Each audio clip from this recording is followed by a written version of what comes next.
What up, my freaks? RuinousInsight here with part 29 of my Total Warhammer 3 modded Arkhan the Black campaign.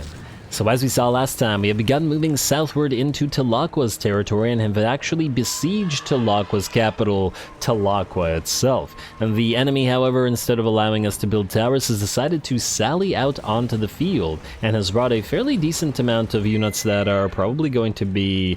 they're probably going to take some time to bring down. And the Steg, the Croxy, the Bestie, the Ripperdactyls, and the Temple Garden, really everything here except this one unit of Skin Cohort is going to present some difficulties. I am, however, excited for the prospect of the fight. Let's see if we can pull this off, shall we?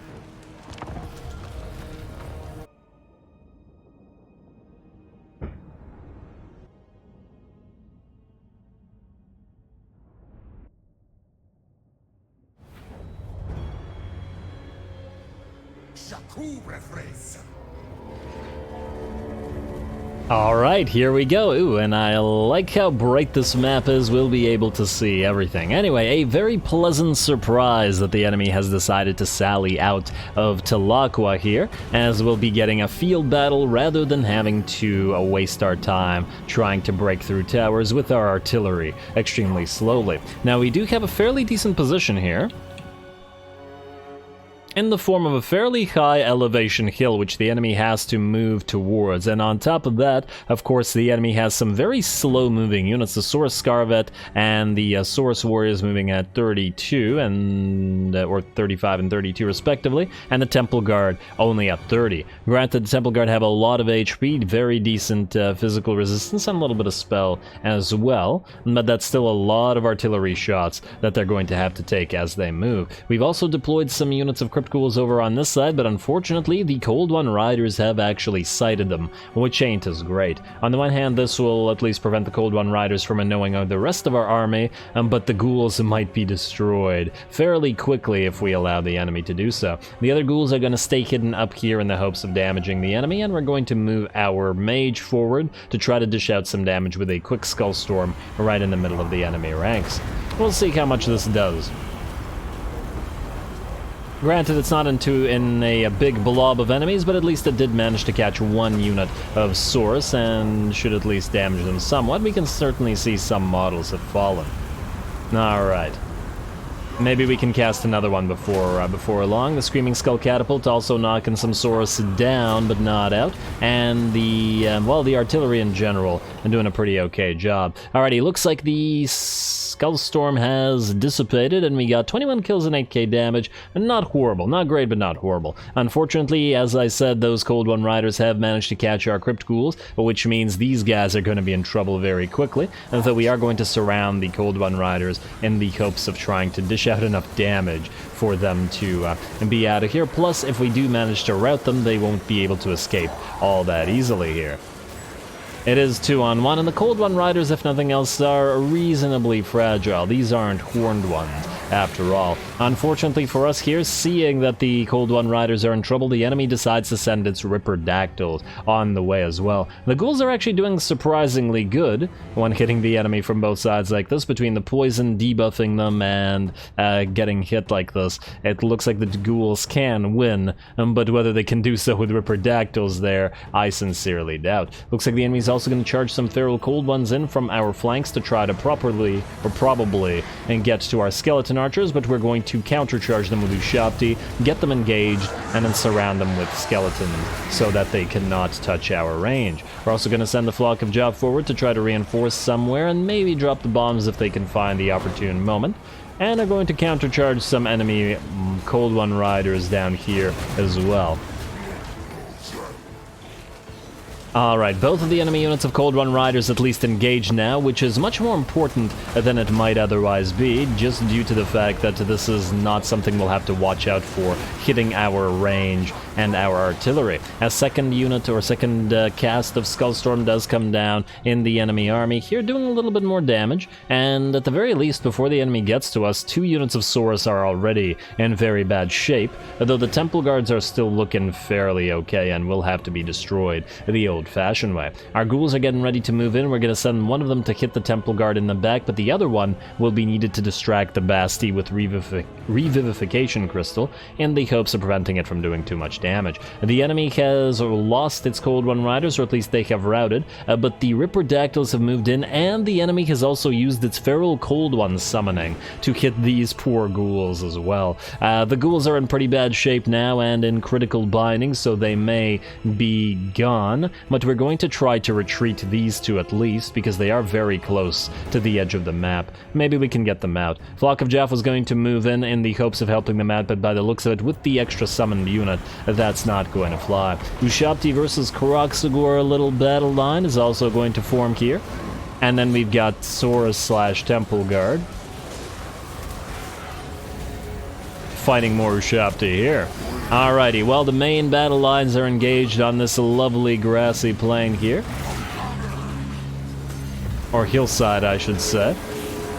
And we just have to make sure that not only we can hold, but we also don't take too much damage, but we also destroy enough of the enemy that they are no longer viable to hide behind their walls. Now, currently all of our archers are focusing down that Feral Steg. It does only have 90 armor and is a lot more susceptible to being focused down in range than a Bastiladon is, so we're going to go for that rather than the Reviv Crystal, which is currently being distracted by all of these ghouls, and hopefully keeping out of the way of at least a few of the enemy units and not allowing them to be healed. The Flock of Jaff has also hit the enemy in the back line, both the Kroxigors and the Temple Guard here, and it looks like both of them are fairly close to routing or otherwise being destroyed. Speaking of routing, the Stegodon is broken now, but we are going to keep on firing at it until it's gone. Oh man, the blood looks really stark against the grass, doesn't it?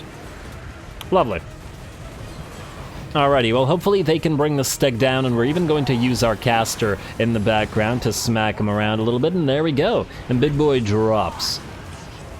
Let's see the balance of power now. We are currently at about, let's say, 80-85%. Looks like it's going fairly well, though the enemy will summon yet another unit of Feral Cold Ones to help them out. Our Ushabti are starting to take a beating, at least over on this side, where the Temple Guard and the Saurus are all attacking them.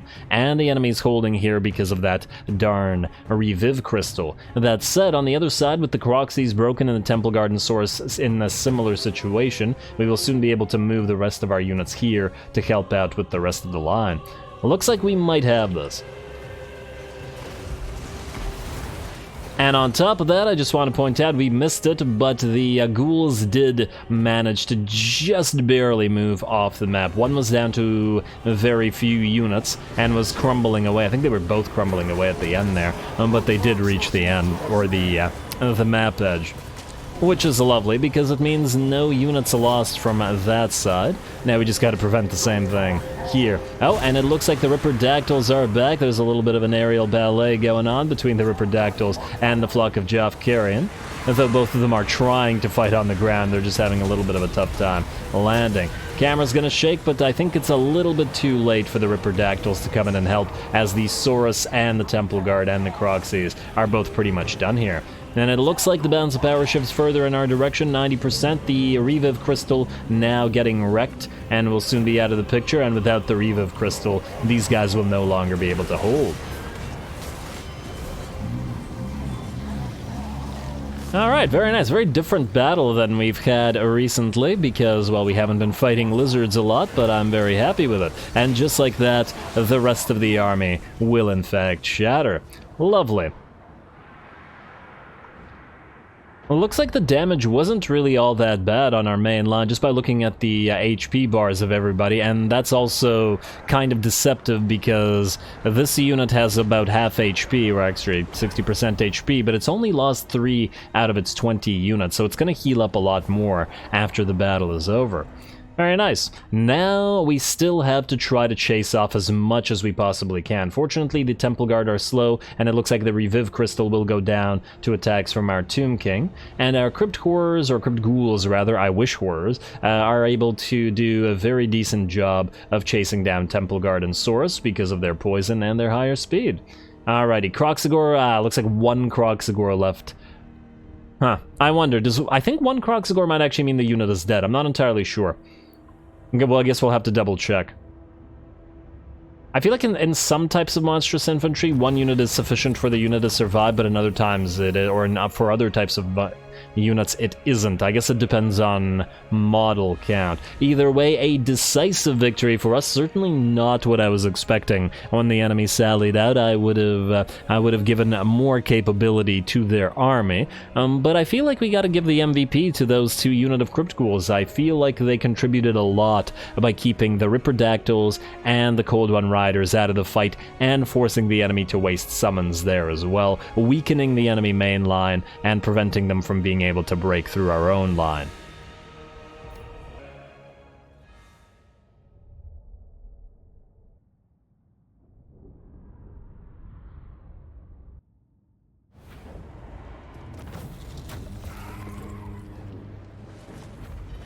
Ooh, alright, very nice. Honestly, I felt like that probably went better than it had any right to.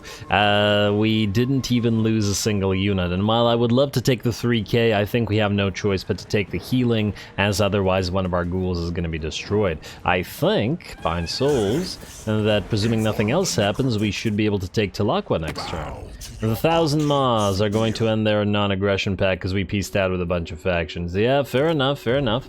We'll wait 10 turns and then we'll ask them to join war against a bunch of factions again. Though, to be fair, to get to us, they have to go through so many factions that it's not a huge concern at the current time.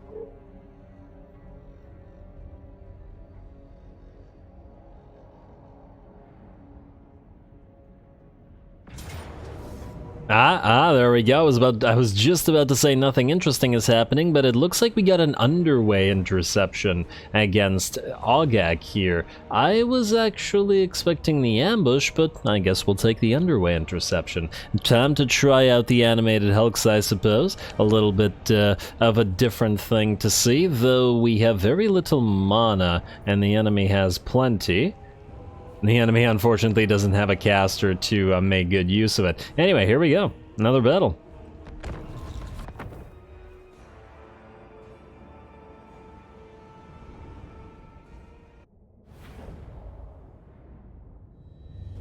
I agree. Alrighty, here we go. Let's see what we can do with the animated Hulks helping out in this particular army. You gotta love the models for these guys. I don't know how effective they'll be. I actually don't recall using them in SFO before.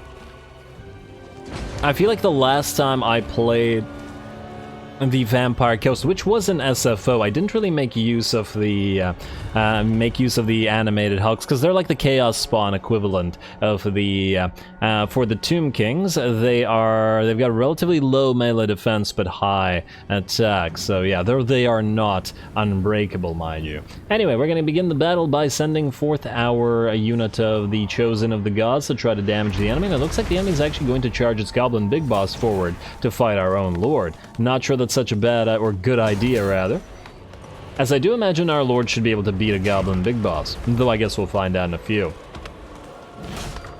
Lovely that this isn't a dark map and we can see everything.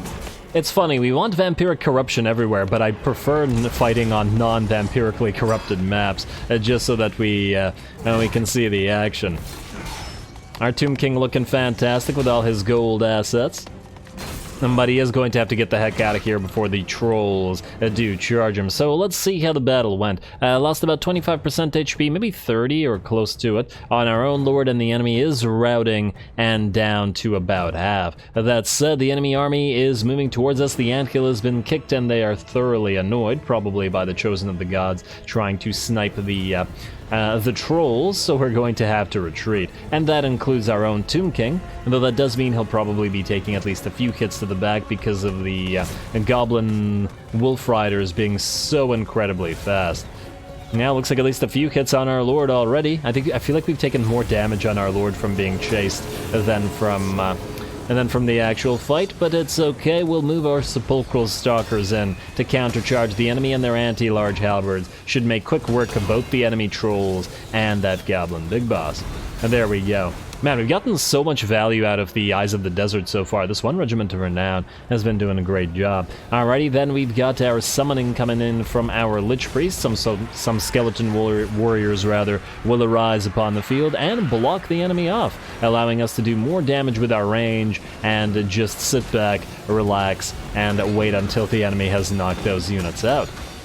Alrighty, Sepulchral Stalkers have also countercharged this unit of enemy pump wagons who got absolutely wrecked, though it looks like we did manage to lose a few of the Sepulchral Stalkers. It might have actually been from friendly fire, and due to our skeleton archers. Still, it's just the fast and moving units forward at the current time, though it looks like we'll be getting some action for our animated hulks shortly. Now, let's see the balance of power here. First of all, one of the enemy River Troll units is already gone. Looks like the Skeleton Archers and the Chosen of the Gods have done a great job at that, and hopefully we'll try to target another one like this one that's up front here. And though we gotta watch out for them damaging our own Sepulchral Stalkers. There we go, and finally the animated hulks are going to rush forward with a few skeleton spears, and not so much because they needed to. We could have probably let the enemy move forward, but I just really wanted to see what these guys could do. Alright, here they go, and they are certainly towering over the poor little gobos down there, not doing a lot in the way of attacking so far, mostly because they're being blocked. I think they were told to charge the enemy trolls, to countercharge them, and that's why they're trying to not attack the gobos blocking them. That's okay though, a few seconds of this and they will begin hitting everything around them. Alright. Actually, they do seem to be quite a little bit bigger than the trolls. They're certainly quite a bit more menacing. Gotta love those Vampire Chaos models. And I know that this is a ranged army and we need Sepulchral Stalkers in here, so this is certainly just a temporary setup, but it's nice to have them nonetheless. Anyway, it looks like the animated hulks are down to about half of their HP, getting a little bit of bonus from those Joff's Incantation of Cursed Blades, or the Joff's Incantation of Cursed Blades. But otherwise, it looks like they're doing a fairly decent job of holding the enemy back and preventing them from doing anything. In fact, the enemy army is just about to rout, and wow, 30k damage on the Chosen of the Gods. It is a very strong unit after all, and that's considering the fact that it's by and large been attacking enemy trolls rather than blobs of enemy infantry.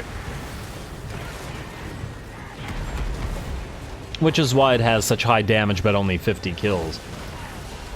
Most of its kills are probably splash from when it hit trolls and was hitting other units with splash hits. Anyway, there we go, a decisive victory for us. The enemy army will just suddenly shatter like that after having failed to move through the line of animated hulks. But it was a great time watching this guy's doing his little T-pose, or starfish pose maybe. Wait, is he actually jumping? Huh. Oh, I guess this was part of a leap animation, huh? Do these guys do like a body slam attack, maybe? I gotta watch these guys some more to see what exactly they do. Anyway, a lovely time for them. We'll be using them again as soon as we can.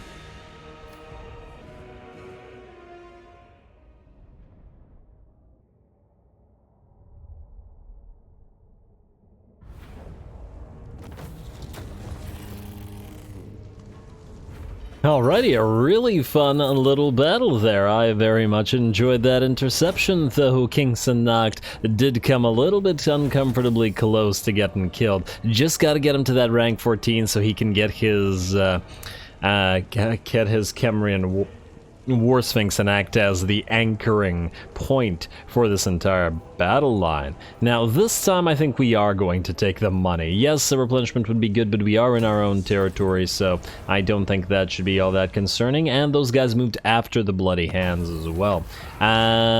Right. Whispers of the Isles. So this gives us a massive reward, but at a fairly decent cost. Nonetheless, we want to be rewarded. Alright, Scourge of Cain destroyed. Alright, well that ain't so great. Enemy hero success chance for King Araru. Great for him. Sanact has spell resistance, though I'm not sure that that gives us too much. Blackstone Post Outpost lost. Looks like Kemmler is not long for this world. He will not survive. Lewin's got a full stack there. Yeah, well, I'm glad we didn't go for military alliance. He would have just got us into more problems. What we do want to... Oh, damn, I should have built some units with him.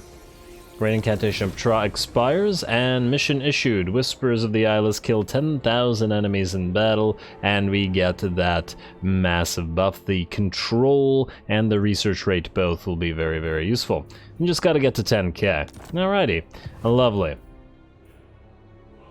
Now, I feel like there was an event I missed. I saw Death's Battle. Okay, for a second I thought that might have been ours. Trait gained Orcsbane for Kingston Nock, ready for duty, Ibiamos, the Lich Priest. Oh, the guy that got assassinated, yes. Yes, it is good that he is ready for duty. Although, I guess he's gonna try and do the exact same thing and watch him get assassinated once again. Ah, damn, this guy went past all those units. Well, that's just incredibly annoying. Huh, I guess he's coming back to Sorcerer's Islands. Hopefully he doesn't have anything stronger. Screaming Skull Catapults, eh? The garrison is not really. It's not back fully yet. That ain't so great either, but at least it isn't 2 armies this time. You did not do a good job scouting. Well, I guess we're not going to cancel this for King Oyas, though maybe we should, but if we go to Sorcerer's Islands, this guy could just land at Lashik instead. Ugh. Also, you're the Necrotech. Yes, yes. Man, we wasted a turn recruiting these guys, but you know what? We gotta move. You're not able to reach the Sorcerer's Islands. This guy could land... Well, he's no threat to Wizard Caliph's Palace. So what we'll do then is go right here where we know that he can't reach. And then we'll go to whatever place he lands to defend a little bit more. And then Necrotech, you can join this as well. I'll set the slaves to work. You could have actually moved further with the increased mobility, but oh well. Yeah, so you cannot reach us. Lovely. Man, this is gonna be really annoying, isn't it? Yeah, we definitely need to replace this at the Sorcerer's Islands, but then if we do, I'm willing to bet that the AI will start targeting Lashik instead. Basically, we have to permanently station an army here until we've destroyed everything in Lustria. That, I think, is inescapable. And oh, well, looky, if it isn't Crocky moving the Sentry Glades. If you could attack Quixotle instead, that would be great, because Arkhan is gonna go for the Sentries instead. And while we're at it, before I forget, ooh. I was about to say, we should take TLAQUA. There is, however, a full stack here. Hopefully you don't get too badly damaged in auto-resolve. Let's hope not. Don't screw us on this game. Yeah, okay, not too bad, not too bad. Should still be defensible. Occupy the place. And hopefully you can heal an okay amount despite the lack of... yeah, you're healing okay. Despite this not being a green territory. Actually, the Deadhead Monoliths is a green territory. So we could maybe keep TLAQUA Statues of the Gods and Deadhead Monoliths. And then give all the other territories to Crocky. I don't know. I'll think about it. On the other hand, this is another coastline territory, which will mean more annoyance. Yeah, okay, it's more trouble than it's worth. It's only a single territory. I think we'll give all of this to Crocky. And maybe he can deal with Kairos together with Teclis. Though whether that actually works out remains to be seen. We shall see. Anyway, unfortunately with that, we are once more out of time, and I am once more going to call the episode here. Next time we attack the Sentry Glades with Arkhan, and then keep moving through the TLAQUA territories in the hopes of damaging them. Probably going to have to fight this at Sorcerer's Islands or at Lashik, depending on where that guy goes. King Rakhash will move north towards Rifrafa, and then we will continue doing what we're doing, and back here, and probably continuing to defend against the Red Teeth or Red Fangs. Yes. On the bright side, though, in only a few turns, we will start getting this army much, much more powerful as they start recruiting Necro Serpents, which will be very, very nice to replace all those skeleton spears with more Sepulchral Stalkers. Anyway, calling it here. More Tomb Kings to come. Stay tuned. Don't forget to leave a like and comment. All glory to the algorithm. And thanks for watching.